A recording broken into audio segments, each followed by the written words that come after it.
Viimaste aastate jooksul on siinsamas Häädemeestel toimunud kestvalt midagi väga mõistatuslikku ja salapärast. Ükskord, kui need jumalikud meretuled, mida ma neid nimetan, põlesid, siis liikus nende alt läbi kaubalaev selga. Nad ei ole kindlasti sellel situatsioonil teise laeva tuleb. Seisma seda enam. No kust olete näinud kaubalaeva? Nagu värvusmuusika.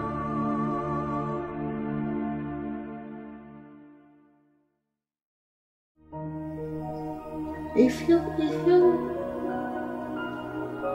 give your heart to Father, to His world, and to Him, then you have nothing to be afraid of. He takes care of you.